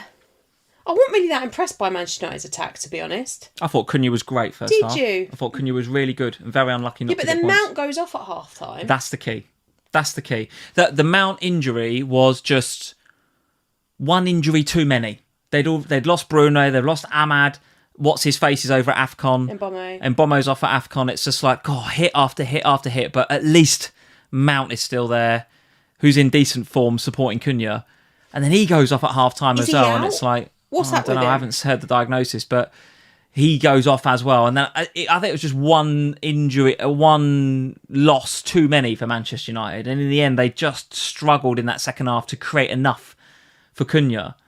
But I thought Cunha was really good first half. I thought you're bang unlucky if you got him in, and for him to come away with only a yellow card, bang unlucky. But listen, no drama. I think he could do great against Wolves, right? He's flagged Mount. He's yellow flagged with a muscle injury. Now this fixture against Wolves comes on Tuesday night. Yeah, we know what Mount's like with injuries, right? Well, yeah. Now they'll hope that he's fit because they don't have a lot of other players because they really lacked. Chat saying that Mount was a precaution. Amorim said he felt something, which Crawl Julian, I agree with you, and I'm sure he did say that. But Mount's injury record doesn't scream chuck him back in for a midweek game against Wolves, does it? No. For me, that suggests we should beat these lot fairly comfortably without him. Don't risk him. Yeah, but they weren't as good in the second half. Oh, but they'll have enough to beat Wolves, won't they? Well, they should. They absolutely should. I think the interesting thing for me from a FPL perspective this week, obviously Cunha is in the conversation. The other ones are and we've been talking a lot about defender replacements with Gay and with Senesi and Virgil. Martinez back? Yeah, there's Martinez. Dorgu's not exactly a terrible shout, is he? I mean, Dalot can play there, but like Dorgu they all got double digits, all three of them. Dorgu wasn't exactly playing as a defender, was he? No. Right? I mean, one of the super chats we've just had from Koa, thank you for the super chat. Which United defender would you get for a 3-game week punt? I think 3-game week punt, you'd go for Dorgu. I would go for Dorgu because where he was like playing right wing basically for most of that game. If you want like longer term, then you'd have to say, well, what about minutes and what about rotation? But if you're looking for a 3-week punt coer, then Dorgu's the one. I think just stick him in there. I think if you want a slightly more longer term pick, you'd probably go Martinez. Maybe you go Shaw. But, we got double-digit hauls out of 3 of those 4 defenders. Shaw got 5 because I think he got booked. He did get booked. The others got, I think Dog got 17. I think it was 13 and 11 or something like that. The points for them guys. Would you make it a goalkeeper? I looked at the goalkeeper when I did the Raya move and decided I didn't really trust the Manchester United defence. I still don't know if I trust the Manchester United defence. This is my slight issue. Is that he's a good keeper though? This guy, he's a very. I think good they've keeper. nicked him. What is he? 13 or 14 million they paid for him. Oh, I don't know, but I think they've he's nicked a good him. He looks goalkeeper. all right. He's certainly better Very than good. Onana. He's certainly better than Onana. Well, I'm better than Onana, but this guy looks all right. I'm not sure you are, but I still don't know how much I trust them, which is why I think I like the 3 that we've just discussed because they have some attacking threat, particularly Dorgu at the minute. But, when you look at the fixtures that Manchester United have coming up, obviously the Wolves game is lovely. But then after that, when I was looking at the fixtures, I was thinking, well, realistically, do we see clean sheets coming? And even the Wolves game, they've shown against you lot that they can score. And they did score. They scored against Arsenal as well, didn't they? So they have got potential in there to get a goal here or there, Wolves. Yeah, and Polkit, thank you for the super chat, Polkit. Rodon to Dorgu as 5th choice defender, question mark. He's just 4.1. Listen, for everything we've just said, I mean, Rodon looked, I don't know, he did get some sort of injury in the game today against Sunderland, so let's wait to see how bad that is. He doesn't strike me, Joe Rodon, as the sort of player that would go off for a niggle. Do you know what I mean? He's a bit of a hard nut, isn't he? As most centre-halves tend to be. So it feels like that could be an injury you might have to deal with, and just get Dorgu for a punt. I mean, why not? Absolutely, why not? He's very heavily flagged in the game already, Rodon with 25%, so I think he's an obvious sell. Okay, I do want to talk about Newcastle though, and the reason I want to talk about Newcastle is despite the defeat here, the fixtures for Newcastle look like this: Burnley, Crystal Palace at home, so Burnley away in 19, Palace at home, Leeds at home, Wolves away. And then in 23, it's Villa at home, which obviously is difficult. The next 4 look absolutely unreal for Newcastle. So we're talking about, so I'm thinking about how I take some money out of my defence. Or Virgil. Maybe. And I thought a downgrade from Virgil to this Newcastle defender I'm thinking of was going to save me a lot of money. It actually doesn't, because Lewis Hall is quite expensive. But I'm looking at Lewis Hall quite seriously for that next 4. I thought he was a bit unlucky against Manchester United. I mean, not just a clean sheet, but he gets forward. He likes to get forward. We've seen this before in previous seasons. Well, he was phenomenal last year. He's got a bit of assist threat. Yeah. I like him for that next 4 in particular. Obviously, when it gets to 23 and it's Villa home, I'll have to think about what I do with him then. But in my head, Lewis Hall was 4.5. So when I looked at him and he's like 5.2, I was like, oh shit, I was hoping I'd save myself quite a lot of money there. But it didn't put me off. I was like, could I go Virgil to Hall? It might not be one that I want to do this week, given that Virgil's got Leeds at home. And I know they've got Burnley, but it is Burnley away. But Palace at home, Leeds at home, Wolves away. I think I want some Newcastle coverage. I don't mind Lewis Hall. I don't mind him at all. His returns have not been great, though, have they? Like, looking back at it, 2 points... how many clean sheets? They've had no clean sheets since... game week 7. Yeah, but it's a fixture play, isn't it? I mean, then those fixtures, the next 4 that I've just read out there, you're banking on some clean sheets from the fixtures. Yes, you are. But they did not keep a clean sheet against Burnley in 15. They didn't keep one against Sunderland in 16. They didn't keep one against West Ham in 10. Who have they got to play? Burnley, Palace, Leeds, Wolves next 4. Yeah, so these are not teams that they have kept clean sheets against already this season. That is my one concern about Newcastle, is that they always feel like there's just... I had Nick Pope for ages. Well, not for ages, really, because he got injured and you had to sell him. But I had Nick Pope, and it was one of my big regrets as part of my wildcard that I went for Nick Pope, because they just don't keep clean sheets. They concede the odd goal here or there. They will over that next 4, though, is my point. But my point is that they haven't in the reverse of the fixtures. So they played these teams already, and they did not keep clean sheets against them. They conceded to these teams. So you should see clean sheets here. Yes, absolutely. But will you? Burnley, I'll roll it out again. They nearly always score a consolation goal. Nearly always I know score. that they Didn't didn't this against week. Everton. I know that they didn't this week. I think they're quite happy with a 0-0 draw, to be honest. I don't think they were trying to attack because they didn't have to. I think in a season where, again, not happy with my rank, we'll talk about ranks in a minute, but I'm nowhere near where I want to be. Like the Wilson pick a couple of weeks ago, I'm trying to put myself in a position to get lucky. And with the way that Lewis Hall gets forward, given what we've seen from him in previous seasons, in that next 4 somewhere, there's a clean sheet and an assist and a 12-pointer somewhere. And he's low ownership, and that will make a difference. Okay. I just think you're putting yourself in a position to get lucky. We're going with something. You can go Chow as well, right? It wasn't that many. That was a few weeks ago. Chow scored that header, didn't he? So I think he's 5-1, and I think Hall's 5-2. So there's not much to choose between them. But many will look at Newcastle and go, "Well, you're madly. You need to be looking further up the pitch." What about Gordon, Voltemade, and maybe even Harvey Barnes, players like that? Any thoughts about those guys? The problem with Voltemade is that we've all sold him, or a lot of people have sold him. Getting him back is hard because we've replaced him with a Bowen or an Ekitike, and we've done that because of the fixtures being nice for them and because he lost his form. So it's quite hard to get him back in, particularly if you're trying to get up from McGee. He's difficult. Anthony Gordon feels like an easier in. Bruno G? Still on 4 yellows, Bruno G? Or has he done his time now? I think he might have done his time. I don't know. Chow tells. I don't know. I haven't been closely counting Bruno. Oh, the mic's... You've literally just taken your cable out of your microphone. Excellent. Excellent. Plug that back in. It was all this Bruno Guimaraes chat, wasn't it? I know. See if you can fix that. We're also at an hour and a half, Sam. We've got to move on. We've got to get to our scores. This is mad. Just while you're figuring out the technical issues, thanks for the super chat, CMD. Best Bruno replacement, Cherki, Gordon or Palmer? Well, I don't think we'd be going for Palmer at the moment. I'm sure he's going to be an option for us in the future. But Cherki or Gordon, I think CMD. Given these fixtures up, I know you're hoping for pens, aren't you? A little bit with Gordon. He's not exactly firing him in from all play from open play. But again, you've got to put yourself in a position to get lucky. And those next 4. A Newcastle player. I don't know who I'm going to have yet, but I'm definitely going to have somebody from Newcastle that's going to be a differential for me over the next 4, and I'm going to put myself in a position to get lucky. I think it's going to be Lewis Hall. Let's get to our scores then, Sam. A bit of an average week for me. 39, below par, to be honest with you. My game week ranked 9.3. Was it that bad? Holy shit, bad week then, wasn't it? Okay, much worse week than I thought I'd had. Game week rank of 9.3, 39, which is crap. I think we should make a little feature of this. Spot the difference. Like Rodgers looking very much like Bruno Fernandes there. Ekitike looking very much like Thiago. I've changed the players. I bet if you look at your bus team, I've done them properly. I'm sure you have. My defence, which I thought going into this week looked absolutely brilliant. The Virgil getting 2 and not a clean sheet at home to Wolves is a sickener. I thought O'Reilly had a pretty good chance, plus potential attacking returns. Timber, I thought, at home as well, could be good.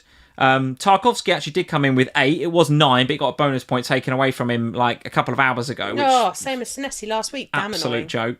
And then Gahey was my substitute on for Timber, who, concedes at home to Spurs. So going into the week, I thought I might have even played 5 at the back. But as it was, they let me down massively. Couple of assists in midfield, 1 from Wilson, 1 from Saka, but that's it. That's it. The Ekitike assist was fine as well, right? But no goals at all in my team. No goals at all. Really, Tarko saved it.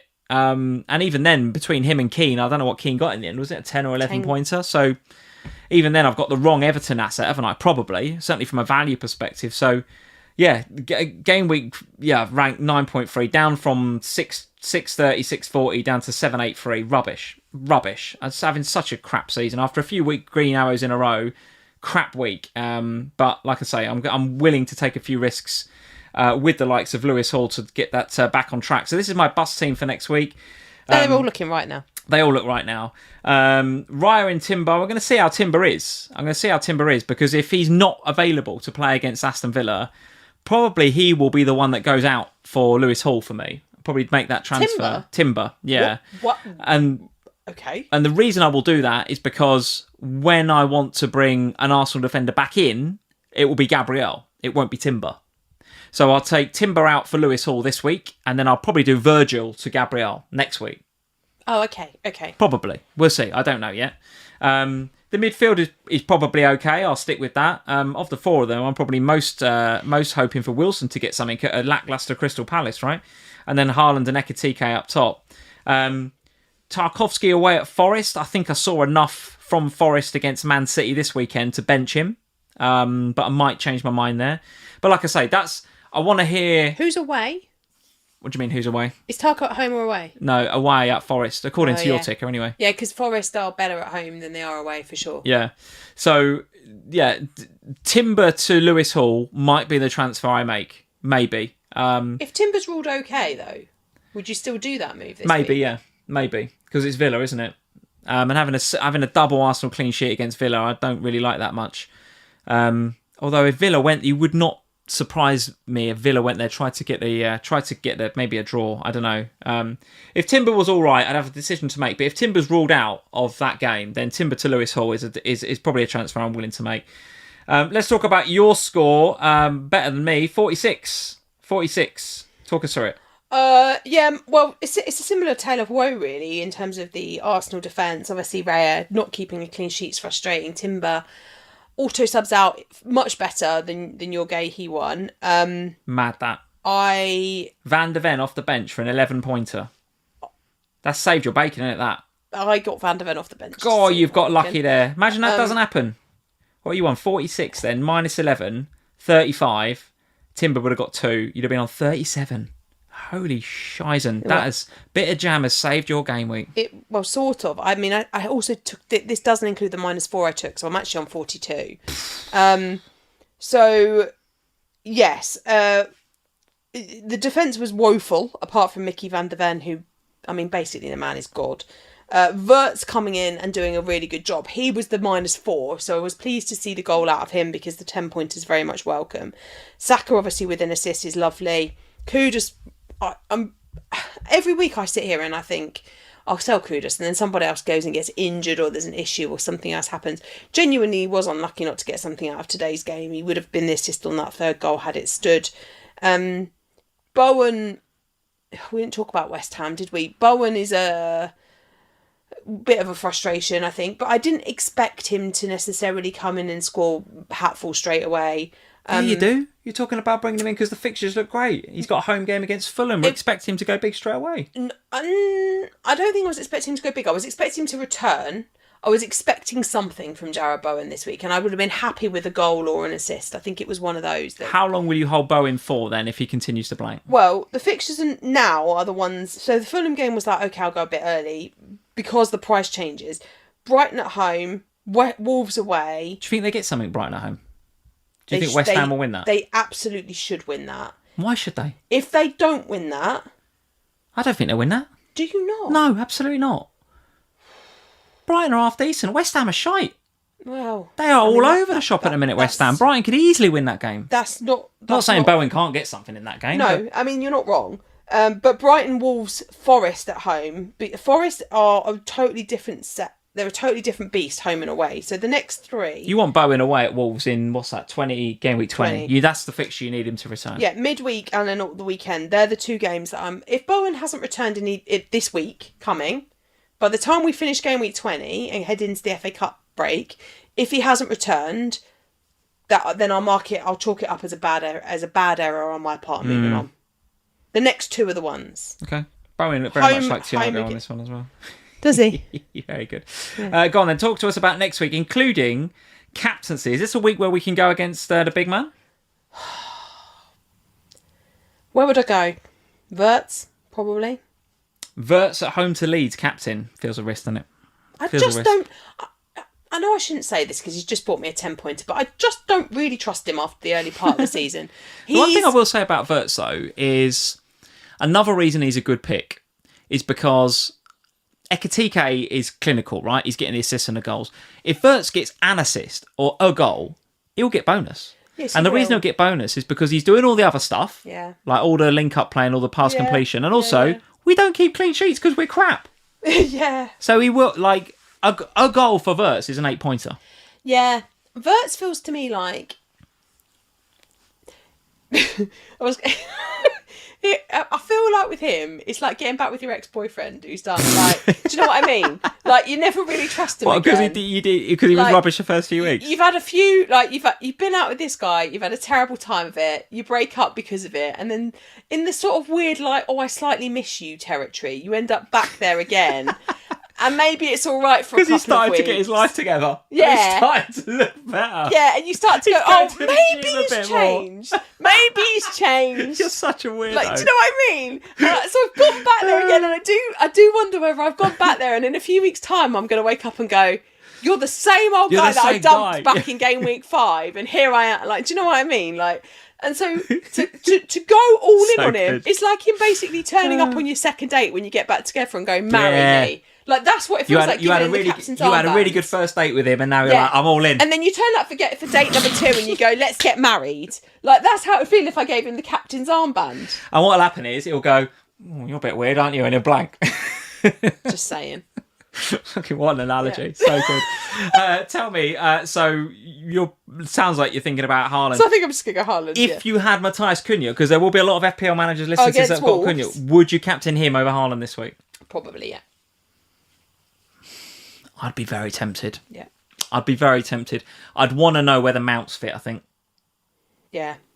I'd want to know whether Mount's fit. We probably will hear that. We'll have pressers. We'll have a presser tomorrow. Maybe. Well, let's see. But yeah, Timber I'm hoping plays. I don't know what I'm going to do with this team. Transfer-wise? Yeah. Right. I don't know whether I'm going to roll it. I hope if Timber's fit, if Arteta says, yeah, Timber's fine, I'll probably roll and have 2 for the weekend. And in that 2, I can then make some fun moves and move some things around. Because I kind of sort of feel like I'm in that I need to take a -4 because I want to move money between positions thing. Whereas if I held it this week, I could maybe wait. Okay. But if Timber's not fit, I do have a slight issue because my bench is just shocking. I've got to do something about this bench. Like, it's fine to have Guiu there, but Josh King losing his spot is a problem. Like, even if it was Potts there, it would be better because at least I would have something to come off it. I have got money in the bank. I've got 1.3 in the bank. Yeah. So 1.3 goes quite a long way to making improvements here. However, I want to use 1 million of it after midweek to go from Kudus to Rodgers. So you've got that as a bit of a banker transfer in your head. So in my head, I'm like, well, Kudus is going to be Rodgers. So unless I free up some money elsewhere, which I could do, so unless he could come down, Gay could come down, I could do Raya, and there's all sorts of things I'm thinking about. All right. But I feel a little unsettled, which is probably why I'll just play it through as long as Timber's okay. Well, as they say, sometimes in FPL, doing nothing is the right decision. Thank you, Davis family, for the chat. He says, what an analogy that was, Sam. Going out on a date with Wirtz, much better than Lee comparing Cherki to Messi. That was an analogy that didn't work. Tell everybody what's coming up this week, Sam, other than loads of FPL action, because there's tons of football still to go this week. There absolutely is. So tomorrow morning, I'll be up bright and early to record an FPL pod. Yes. With Jules and Kelly. So we'll be reviewing the weekend, and then we'll be looking ahead to game week 19 and the deadline on Tuesday. Then we'll be jumping in the car, jetting off to do a vlog with Jelena and Are we going to be on Jelena's channel? Should you plug Jelena's channel at this stage? So we will be absolutely featuring, I'm absolutely sure of this, in Yel's vlog. The camera will be relatively like this in Lee's face. I saw we got a chat with them too, like a WhatsApp. Yeah. I saw something about some sort of hot sauce challenge. Somebody on... I'm not keen. Somebody on Black Box wants us to do a hot sauce challenge. I'm not keen, just saying. There's igloos involved. There's board games involved. There's going to be chaos. There's igloos involved. Yeah, there's igloos involved. So if you don't follow Jelena, go and subscribe to her channel. Give us some love. What would you need to search on YouTube to find that Jelena FPL. Jelena FPL. So we'll be featuring on that. I think that video will be out Tuesday, just before the deadline. Then on Friday morning, you'll be able to catch Lee on the fantasy show. I'm going in the studio, no? You're going to the studio. Let's go with FPL Salah. And Kelly. And Kelly, of course, yeah. But before she goes live with Lee, she'll be going on a pod record with me from the studios down there to record our second FPL show of the week. FPL pod of the week, rather. So we'll be getting another pod out to you on Friday ahead of the Saturday deadline. And then we'll be back on Sunday with our regular live stream ahead of me going to Sky next Tuesday. It is a jam-packed week. Bloody hell. And I think I'm also doing a Patreon call at some point next week with Kelly, who I think's been in the chat today. So I'm looking forward to having a catch up with her as well. Super duper. All right. Well, listen, football coming thick and fast. Deadline's coming thick and fast. The next deadline... I don't know, Hana Thursday, but the next deadline to be aware of, guys, is 6 p.m. UK time, Tuesday night. Yeah. Tuesday night, because we have Premier League football on Tuesday night. We then don't have anything on Monday. Wednesday.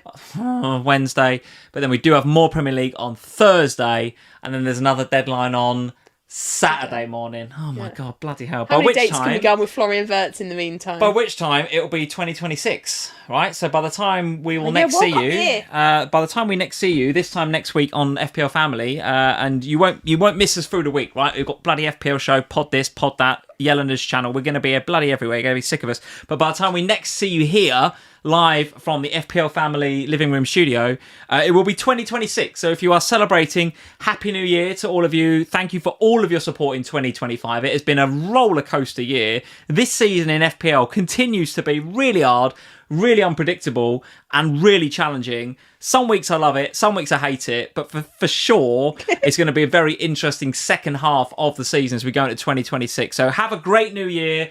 We'll see you this time next Sunday when we'll look back at all of the week's action, because we'll have had 2 game weeks worth of football by then. Heaven knows what the ranks will look like. I hope I'm still in the top 1 million. And we will see you then, guys. Cheers. Bye, everybody. Oh, like and subscribe and all that stuff.